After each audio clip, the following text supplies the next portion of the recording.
you should similarly understand what altcoins are likely to do, because let me tell you, if Bitcoin starts going down impulsively, altcoins will too.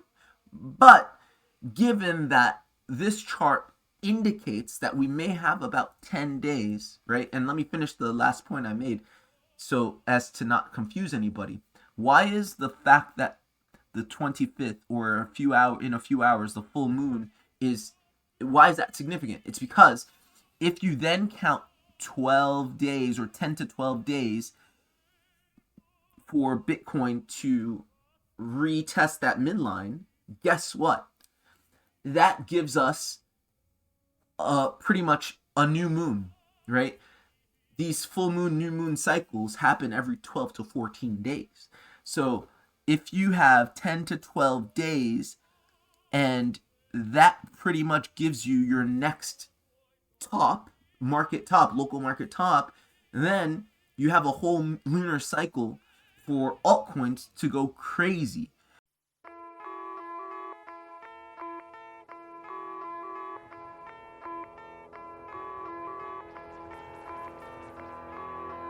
Hello everyone, my name is Dean. Let's talk crypto. This is where you subscribe for daily Bitcoin updates and technical analysis. We track the price of Bitcoin as a proxy for the cryptocurrency markets at large. Today is January 24th, 2024. And Bitcoin is not that exciting right now. But our analysis remains that we are looking for a relief rally, but it's just that, a relief rally. Here's where I think Bitcoin's likely to go in the next 48 hours, and I'm going to really underline 48 hours. There's a specific time frame that I think this move is going to happen in, and we are also going to see some movement in the altcoin space. Guys, if that sounds interesting to you, then watch until the very end. But let me be very, very clear. Given that I believe that this is a relief rally, I think we have far lower to go, okay? Maybe even lower than previously expected. So all of that and more will be addressed in this video. Hope everybody's doing well. Let's get started. So Bitcoin, as I said, as we've been saying, really, since the ETF, since this high right here at 48K, it's been impulsively down, okay? And we expected a move down. We expected a breakdown, and we got that breakdown, all right? Subsequent to that breakdown, because nothing goes in a straight line, we've now got what looks like a bullish reversal pattern, inverse head and shoulders right here. These come about organically, right? These inverse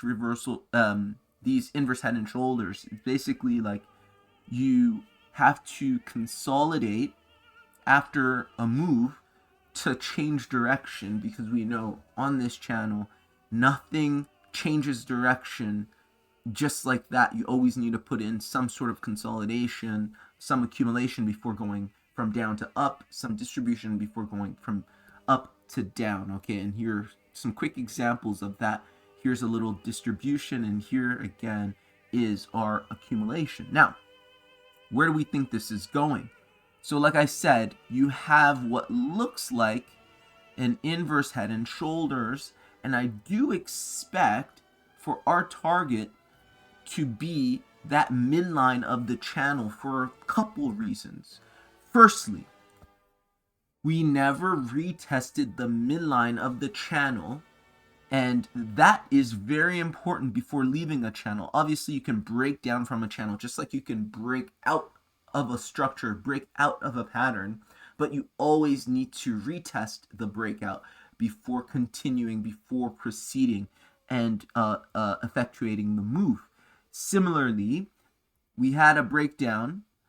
Now you have to retest, and the retest is very likely to be that midline, because that's what is left to retest of this 40 to 50 day accumulation channel, right? You were in this channel. Whoops. All right, let's try that again. you're in this channel right here for about 40 to 50 days, okay? So it's significant. And it's significant enough to be retested. And again, three main aspects to a channel: the resistance, the support, and the midline. Let's just, yeah, you get the point. The midline. Okay, close enough. You get the point. So you have to retest not just the bottom of the channel, but the midline, which is crucial. Okay, and that's the first reason why I think that midline is going to be an important zone for the relief rally to end. Another reason I think it's going to be the midline is because, let's say you take a Fibonacci retracement measure of this entire motion right here, right? This impulsive motion all the way from the ETF announcement, right? Sell the news, boom, you dump down. And actually, I would be remiss if I didn't mention the fact that our level of support that we'd been looking at for quite some time was hit, okay? And that level is the 38K level. Remember, I had this line drawn right here, okay? And I said, this is going to be a level of support on the way down, okay? Because on the way up, remember, this wave 4 took some time, right? We took quite a bit of time to consolidate under that, broke the resistance. That resistance has to be retested as support, and that's exactly what you're seeing. Bitcoin found support right around that $38,000 level. And so this is a really nice, opportune place to bounce back up. And so now let me finish my last point. Why?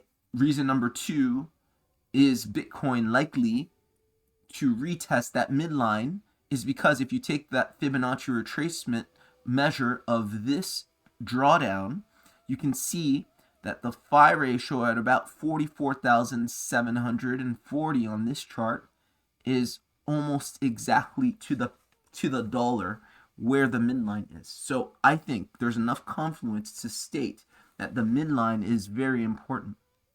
Okay, in the beginning of the video I said 48 hours was likely.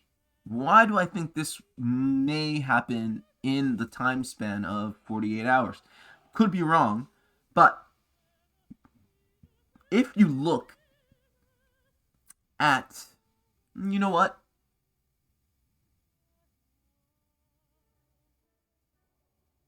I take that back. I take that back.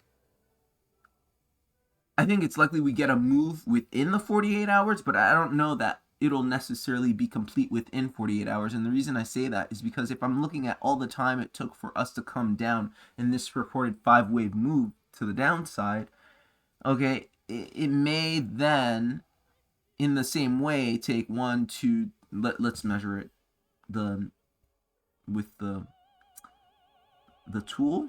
So if you take the tool and you measure, it took us 12 days to come down all the way from 48 all the way down to this 38. So maybe it takes another 12 days to go up. Okay, and that actually makes quite a lot of sense because this is also a very important point. Guys, tomorrow or tonight, you can say, is the full moon. And what do we know about full moons? Full moons represent local market bottoms in financial markets, okay? That's just what the data bears, okay? If you look at 50 plus years of data, full moons represent local market bottoms. It's a full moon in a few hours, and lo and behold, you have a local market bottom. Now, if it took 12 days to come down, maybe it gives us another 10 days to go up. So scratch the 48-hour thing. I think we may see 10 days worth of a matriculation to that midline before then reverting back and resuming that nasty downtrend. And it's going to be nasty, okay? And this is the last point I want to make. Okay, and I know that I usually jump around on different charts, but I think it's really important to really study Bitcoin right here because if you're able to get a good grasp of what Bitcoin's doing, this is why we use on this channel Bitcoin as a proxy for the cryptocurrency markets at large. If you're able to get a good grasp of what Bitcoin is doing, you should similarly understand what altcoins are likely to do, because let me tell you, if Bitcoin starts going down impulsively, altcoins will too. But given that this chart indicates that we may have about 10 days, right? And let me finish the last point I made so as to not confuse anybody.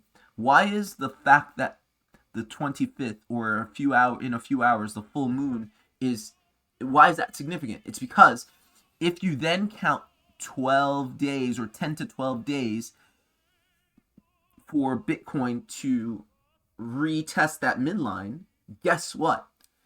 That gives us pretty much a new moon, right? These full moon, new moon cycles happen every 12 to 14 days. So if you have 10 to 12 days, and that pretty much gives you your next top, local market top, then you have a whole lunar cycle for altcoins to go crazy. And then when Bitcoin is eventually, and this is important because everybody should have this in the back of their mind. If you're trading Bitcoin especially, you are in a strong downtrend. So any trades to the upside, you're trading against the trend. It's fine. If you want to do that, people do that all the time, but you should be very conscious of that fact, right? You should be very conscious of the fact that you're trading against the trend, and so you are subjecting yourself to more risk than if you weren't. But not so much in altcoins, and this is what we're going to talk about just in a moment after I talk about this. Okay. This is also interesting because, as you know, if you've been following my work, I use all of the information that I have at my disposal, and I formulate a theory that is most likely, in my estimation, given what I know. But with more data, I refine my theories, and I just continue that process. If this indeed is our wave one, I don't think 32K is the bottom. Look at it. If that indeed is our wave one, and we do then retest wave two, 32K still can be the bottom, in which case we would put in a ABC zigzag, okay, which would be fine. But there is a chance, there is a non-zero chance, there always is, but there is a more likely than not non-zero chance, if that's true, that we come down even further and pretty much, do something like this. Come down all the way back down to the midline and not necessarily the top of those 250 days, because one could realistically or reasonably pose the question, was this a sufficient retest of the midline before leaving this channel? The midline was retested, but again, it's always tricky. Was it a sufficient retest of the midline? So, we've been saying 32, 32, 32 is your support, but maybe it's 28. You got to be ready for that, okay? So, again, we don't know yet. Let's wait and see, wait for more data, but we should be ready.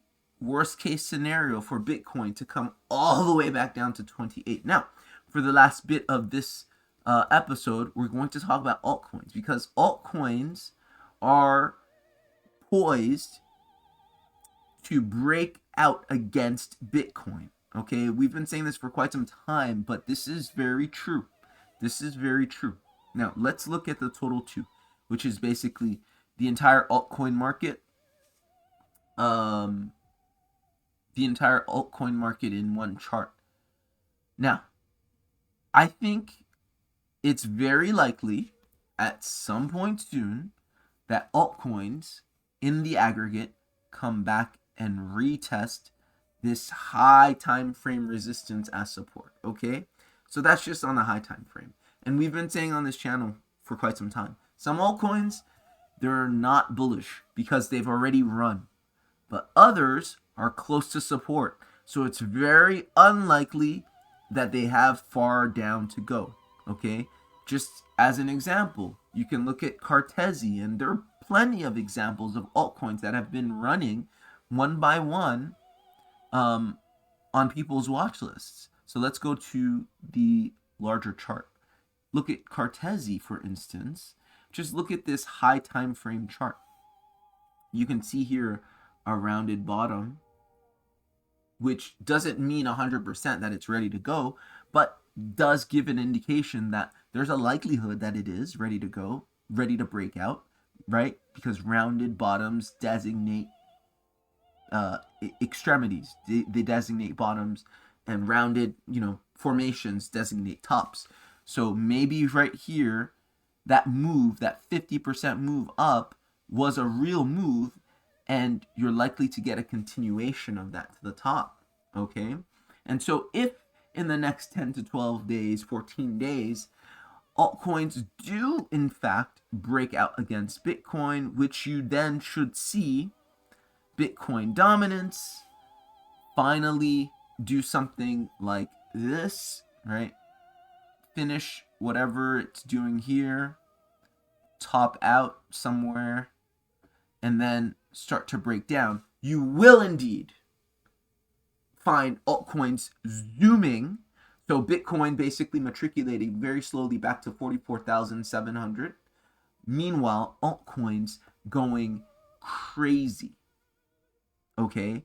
And then when Bitcoin finally turns around to dump back down to the $30,000 level, altcoins are just putting in their run-of-the-mill, standard corrections after having run hundreds of percent. So this is something to watch out for, because don't assume, I guess the takeaway message is here, don't assume just because Bitcoin is looking like, here, let's go back. Best case scenario, Bitcoin puts in a relief rally of 11%. Don't think that altcoins are just necessarily going to do the same. Not all altcoins. Some, maybe, yes, but not all. Some are going to break out against Bitcoin in a major way, and you like I said, you've already seen that. If you guys want, you can check this out even more thoroughly on the what's it called, the crypto bubbles, right here.